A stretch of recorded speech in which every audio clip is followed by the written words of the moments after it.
Hello everyone, this is CJ Novo 992 and today we are back with another brand new video. Today's video honestly needs no introduction. It's time for the biggest and best derby in world football, and that is none other than the Old Firm. And I'll be honest with you, ladies and gentlemen, I could not be happier with the timing of this game of football because of the disappointment that we all felt on Sunday night, and that bitter disappointment that we all had to carry with us through Sunday night, Monday night, Tuesday, all the way through. That feeling has thankfully been pushed aside because as we have progressed through the actual week, the realisation that there is an Old Firm game on Sunday has replaced that feeling. The ticker has started to go. The old plums are starting to plump, and that is what this fixture gives you, and it's the only fixture that gives you that, ladies and gentlemen. It gives us something to be utterly consumed by, and this game right here is the perfect game to remind us all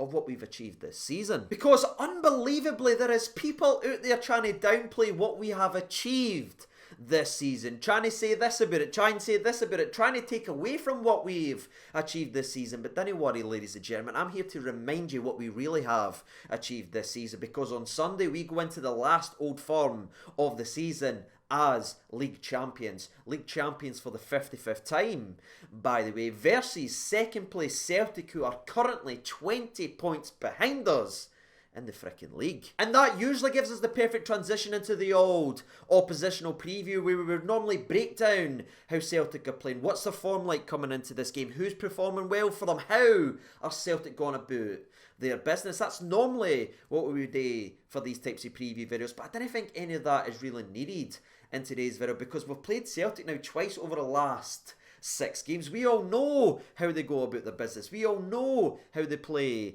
under Kennedy. In fact, they've only played one match since we bet them 2-0 at Ibrox and knocked them out of the cup, and that was their most recent match, which was a league game away to Aberdeen, where they relied on a last gasp equaliser for the guy who was here for 10 in a row. But if I'm being fair to you guys, that 1-1 draw and that performance from Celtic was very, very similar to our away performance at St Johnstone on the Wednesday. Well, very, very lacklustre, and I think that performance right there was against the grain of how they've been performing under Kennedy, but I think that shows you what Rangers did to that team, where they ripped away the good form and they ripped away their last chance at winning a title, and they ripped away the job from John Kennedy. That left Celtic just gone out there and performing as if they've got one eye on sitting poolside with a couple pints, you know, again. But all cheeky jabs and having a laugh and all that to one side, this game that we have on Sunday is so damn unique and so damn unusual, because if you think about it, when was the last time that an Old Firm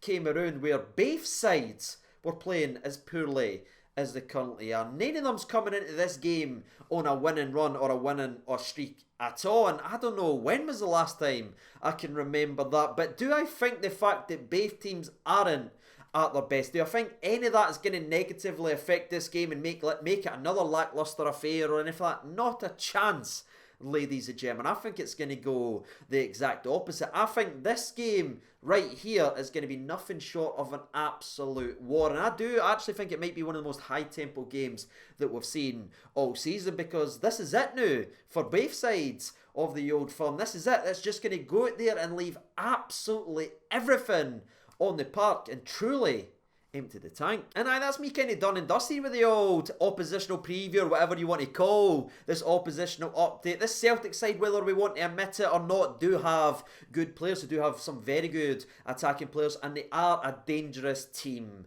on their day. And if you look at this game from their point of view as well, they've got a couple of players now that's jumping ship now. They're off ski, and there is one last chance to make an impression and leave on a good note, and that is getting a performance and getting a result versus Rangers, because they haven't managed it all season long, and they've got that carrot dangled in front of them of breaking Rangers' undefeated streak. Now, everyone knows, who's watching today's video, knows where I sit with this undefeated streak. The only thing I wanted out this season was the 55 present. I didn't care about fancy undefeated ribbons or anything like that. I've got my present. I'm a happy guy. But that is added incentive for Celtic. However, it's also added incentive for Rangers as well, because all we've heard now from Gerrard and the players is they want to protect and they've got something to fight for. So anyone who's trying to talk down this fixture's talking out their arse, if I'm honest with you. I think this game's going to be an absolute fireworks display with both teams going out there with something to prove and something to fight for. And that right there actually gives me the perfect transition into the Rangers side of today's video, because we've just sat there and talked about this is going to be an all-out war, an absolute battle, a fireworks display, and I think all that right there is what's needed to get us back, drag us out of holiday mode because we've won the league so early, get us back to almost the intensity that paved the way for the fantastic league season and the league campaign that we've had. Because if you think about it, our last true dominant 90 minutes performance was that 3-0 win versus St Mirren, where we pretty much wrapped up the league title. Now again, I know it wasn't officially wrapped over, we had to wait until the next day when Celtic dropped points versus Dundee United, but that was our true last 90 minutes go for toe, everyone at it, everyone fighting, everyone scrapping, everyone going at it performance, in my opinion. Again, we've had moments in games where we've looked good, but that was the last time besides the games versus Celtic. There's something about this fixture that always gets us back up to that level, and I'm hoping that carries over on Sunday. And something else I hope that carries over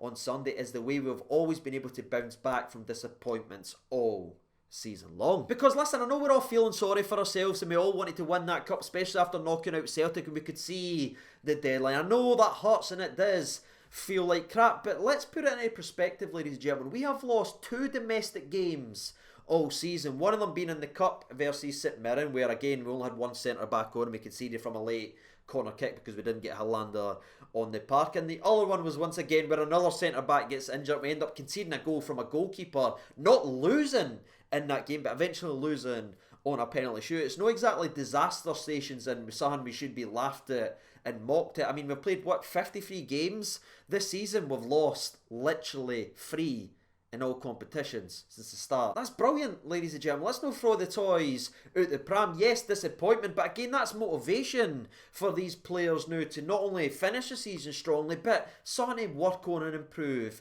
next season, because we're no the finished article. We do need added pieces, we do need to strengthen, but we're going to do that. We keep hearing that, and we know if you look at the progression since Gerrard walked in to where we are right now, it is a steady climb upwards, and I have no doubt that that is going to continue. So let's not throw the toys out the pram because of the disappointment on Sunday. Let's just hope this Rangers team once again bounces back from another bump on the road to getting us back to where we truly belong, dominating and winning everything, ladies and gentlemen. And again, I'm hoping to see that on Sunday. Speaking of Sunday, let's go ahead and speak about something that directly impacts the game, and that is the latest team news. And I'll be honest, it's not great news at all, as we found out by Steven Gerrard officially today during the press conference that both Arfield and Hollander's seasons is now probably over, and it's the latter there that really stings for me, because you know how much I rate my boy Hollander. I just think we're a different animal. I think we're a different defensive beast when he is in that lineup, and it's no surprise to me that our 2 domestic losses have came when he's not been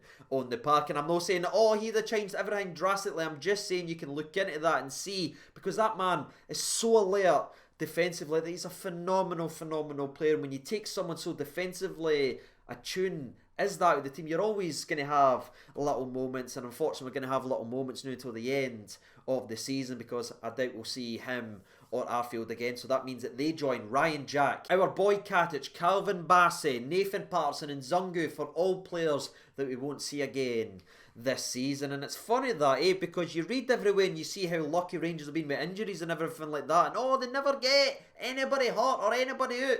Well, that's 7 first team players that's going to be officially out now to the end of the actual season. But the bad news doesn't stop there, as we found out that yes, Leon Balogun is officially ruled out of the game as well, which leaves us with only 1 first team centre back to go along and partner our boy Connor Goldson, and that is none other than Jack Simpson, who I've seen get absolutely slaughtered online, and for me that's just not right, ladies and gentlemen. This guy is clearly trying to get up to Matt Sharpness, because he's no Matt Sharp. He wasn't expected to be used this season. We spoke about it. We know he's a project. It was Goldson and Hollander and Goldson and Balogun, and Simi was that number 3 on that list. But now because of injuries to other people, he's been thrusted in to the starting 11 where, let's be honest with you, not everyone's at 100% intensity like they were during the majority of the season. He's trying to bridge up that gap and catch up and be as sharp as he can be. Now, some people might say, oh, you're making too many excuses, CJ. Am I? Or am I talking actual football? Because let's remember Hollander's first game. Oh, he's too slow. Oh, he doesn't look very good on the turn. Oh, this could be a really, really bad bye. I still remember the actual comments. I still remember Goldton's first game, first season, for a lot of people who watches this channel. I remember our boy Katic's first game, Big George Edmondson's. There's always that time to adjust and get that partnership with your other centre-half. I mean, the only guy that's came in here as a centre-back at Rangers, especially recently, and took off like that, is Big Balogun. But the reason he was able to do that and look so effortlessly at it from his first ever performance for Rangers is it was our first game of the season versus Aberdeen. But it wasn't his, as he was finishing off the season and he was playing games weekly for Wigan. So he came in sharper than everyone else. That's why he looked so good in his first game. And again, I'm not taking anything away from Balogun. I'm just speaking about, from a footballing sense, people being match sharp and ready. Now though, Simpson's got 90 minutes under his belt, or 93 minutes on Wednesday versus St Johnstone. He's then played a wee bit again. And now we go into this game where the lights didn't get any brighter, and he will have to sink or swim. But a man, no stretch of the imagination writing this laddie off based on what we've seen already. He's a project. He's getting some game time. Let's see him now to the end of the season, now that he's going to be playing every week, before we start making questions of whether or not he's up to the badge. I'm back in the big laddie. Every signing we have made this season has had their moment on a game or a monthly basis. And now this is Simpson's chance to go ahead and grab and announce himself as a Rangers player. Have his moment. And I would love nothing more than to see it on Sunday. So fingers crossed Big Simmy can come in and deliver. But that's it, ladies and gentlemen. There's no good news regarding the team news. Or I mean, the only good news regarding the fitness is no one else is hurt, and thank God, because we're already at bare bones of the barest bones for our midfield. Poor Stephen Davis is going to go out there and play every single minute a game, and Joe Aribo had such a phenomenal game at that right wing versus Celtic just a couple weeks ago, but that's probably going to have to be sacrificed now for him to fill in the midfield slot now that Arfield is actually out. It's going to be a wee bit of a shuffling of the decks, but again, that's no excuses, that's no making ink. I'm just talking some football. There's still more than enough quality and more than enough talent in this Rangers team to go out there and put a performance, and now they've got to roll up their sleeves, get their heads back in the game, take every bit of frustration and disappointment that they got on Sunday and go ahead and release it this Sunday versus Celtic. And with that being said, that's us reached the end of today's video. All that's left for us today now is me and thee try today the impossible. My batting average here is absolutely stinking. I think I've had 4 right